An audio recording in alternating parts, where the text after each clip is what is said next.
Sobat Seimbang, hari ini kita akan membahas Kejadian pasal 4, renungan yang pertama. Ada seorang anak yang bernama Nina. Nina punya adik perempuan yang lebih sering dipuji guru, om dan tante. Karena adiknya banyak memenangkan lomba, Nina menjadi kesal dengan adiknya dan tidak mau bermain bersama adiknya. Tahukah apa penyebabnya? Alasannya adalah Nina sedang iri dengan adik perempuannya karena Nina sebenarnya juga ingin dipuji. Sama seperti kisah Alkitab pada Kejadian pasal 4 ini, Tuhan sudah mengingatkan Kain untuk tetap berbuat baik kepada Habel, tapi Kain tidak mau mendengarkan. Tuhan mau menolong supaya kita bisa punya hubungan yang baik dengan kakak atau adik kita dan juga teman-teman. Kita membuang perasaan iri di hati kita dengan ikut senang waktu orang lain berhasil. Kalau orang lain dipuji, kita bisa ikut senang dan mau memuji mereka juga. Tuhan Yesus, hari ini aku mau mengucap syukur untuk kakak dan adikku serta keluargaku. Aku mau ikut senang ketika mereka berhasil. Tuhan Yesus, tolong aku juga untuk dapat menjaga hatiku. Aku tidak mau iri hati karena aku mau jadi anak yang selalu menyenangkan hatimu. Terima kasih Tuhan. Amin. Renungan yang kedua.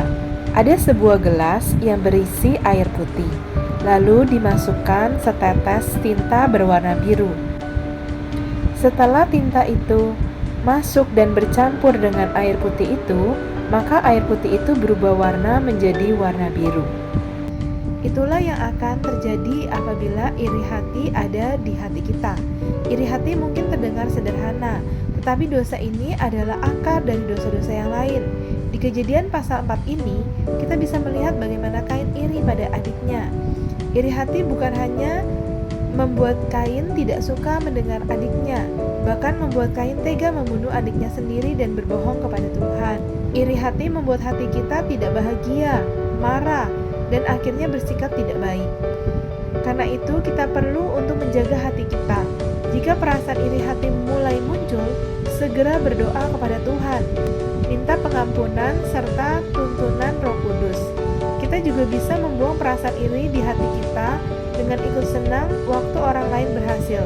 Kalau orang lain dipuji, kita bisa ikut senang dan mau memuji mereka juga. Tuhan Yesus, Engkau tahu isi hatiku. Ini aku ya Tuhan, kalau selama ini di hatiku ada iri hati terhadap orang-orang di sekitarku. Mulai hari ini, tolong aku ya Tuhan. Mulai hari ini, tolong aku menjaga hatiku. Aku mau bersuka cita melihat orang lain berhasil dan menerima pujian. Amin. Di dalam Kejadian pasal 4 ini ada fakta unik tentang Kain dan Habel. Arti nama Kain adalah untuk memperoleh, tombak. Arti nama Habel adalah nafas. Kain bekerja sebagai petani, lalu pengembara. Habel bekerja sebagai gembala. Kain adalah pembunuh manusia pertama. Pelajaran yang dapat kita ambil dari kisah Kain dan Habel adalah apa yang kita persembahkan kepada Tuhan haruslah berasal dari hati yang tulus dan yang terbaik dari milik kita. Tuhan mengetahui dan membela orang yang tidak bersalah. Kalau marah, jangan sampai kita berbuat dosa. Berikut pertanyaan-pertanyaan tentang Kejadian pasal 4. Tulis jawabanmu di kolom komentar ya. Pertama, apa yang dipersembahkan Kain dan Habel kepada Tuhan? Kedua, bagaimana perasaan Kain ketika Tuhan mengindahkan persembahan Habel? Ketiga, kalau kamu mengenal Nina, nasihat apa yang dapat kamu berikan kepada Nina?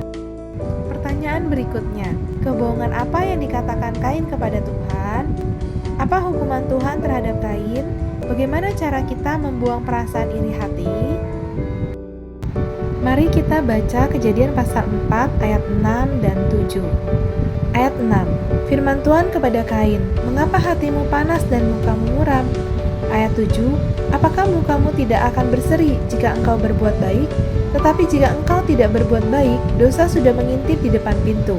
Ia sangat menggoda engkau, tetapi engkau harus berkuasa atasnya. Amin. Hanya kepadamu kubawa seluruh kehidupanku. sebagai persembahan yang hidup dan yang berkenan kepadamu. Karena kasih-Mu Kau memilihku, kini ku datang kepadamu, penuhi panggilan-Mu. Ini aku bejana-Mu, bentuklah sesuai kehendak-Mu, untuk genapi firman-Mu. Oh Yesusku, jadikanku alat yang indah di mata-Mu, bejana yang sempurna seperti-Mu. Amin.